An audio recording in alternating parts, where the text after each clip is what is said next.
În ultima perioadă, cei mai mari oameni de știință sunt focalizați pe modificările globale geofizice și astronomice ale naturii. Pe planetă și în cosmos, oarecum dintr-o dată, au început să aibă loc foarte multe modificări, de parcă Pământul se pregătește pentru o perioadă deosebită.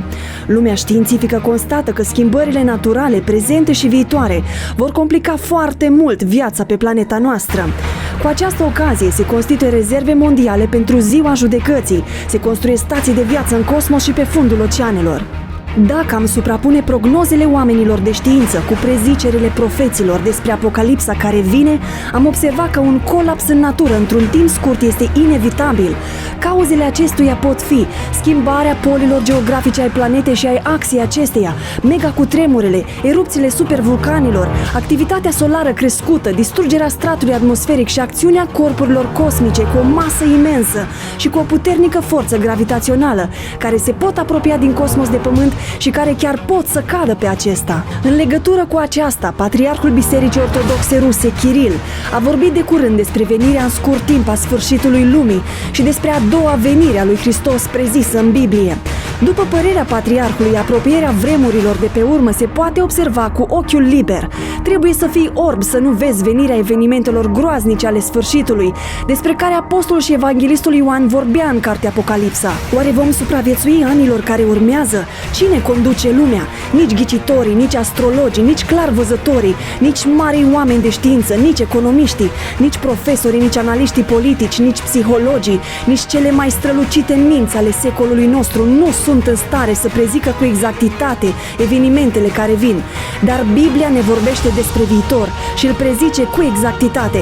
Aceasta este revelația lui Dumnezeu pentru omenire și doar El știe viitorul. El nu face nimic fără să descopere tainele sale robilor săi profeții. El spune: eu sunt Dumnezeu și nu este altul. Eu sunt Dumnezeu și nu este niciunul ca mine. Eu am vestit de la început ce are să se întâmple și cu mult înainte ce nu este încă împlinit. Una din profețiile cele mai impresionante ale Bibliei, de dimensiuni globale, este profeția despre apariția, dezvoltarea și dispariția marilor puteri ale lumii.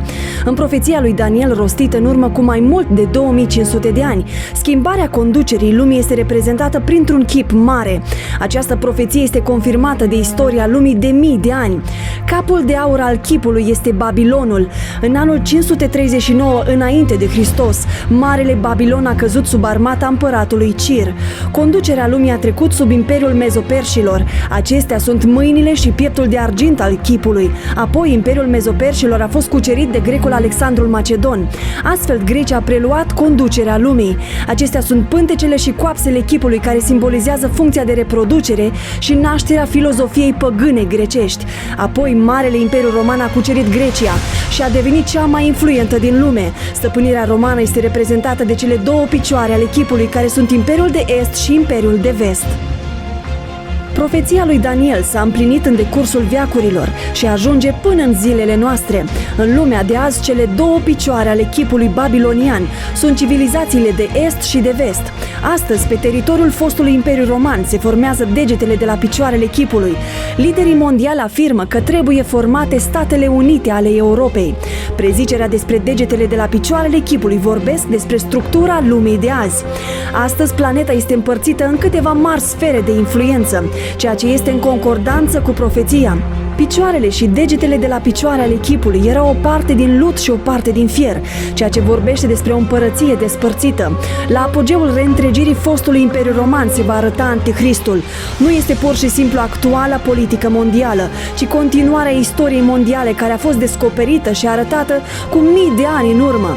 Iar dacă totul s-a împlinit cu exactitate, bineînțeles că se va împlini și finalul acestei profeții despre sfărmarea chipului și a doua venire a lui Hristos. În profeție, chipul a stat în picioare până ce piatra s-a dezlipit de munte fără ajutorul vreunei mâini și a sfărmat picioarele de fier și lut. Apoi, acea piatră s-a făcut un munte mare și a umplut tot pământul. În zilele statelor europene de astăzi, Hristos va instaura împărăția sa. El va pune capăt tuturor celor ce conduc pământul fără Dumnezeu. Isus e acea piatră care va sfărma chipul și cel mai apropiat eveniment mondial în lume este a doua venire a sa. El va încredința conducerea sfinților celui prea înalt și împărăția lui nu va avea sfârșit. De aceea, astăzi miliarde de oameni de pe întreaga planetă se adună la întâlnirile creștine pentru a studia Cuvântul lui Dumnezeu, se închină lui Iisus Hristos ca lui Dumnezeu și propovăduiesc întregii lumi că în curând va fi a doua venire a sa. Nu rata cel mai important eveniment al civilizației contemporane. Abonați-vă pe canalul nostru unde veți putea afla cum să supraviețuiți apocalipsei care urmează.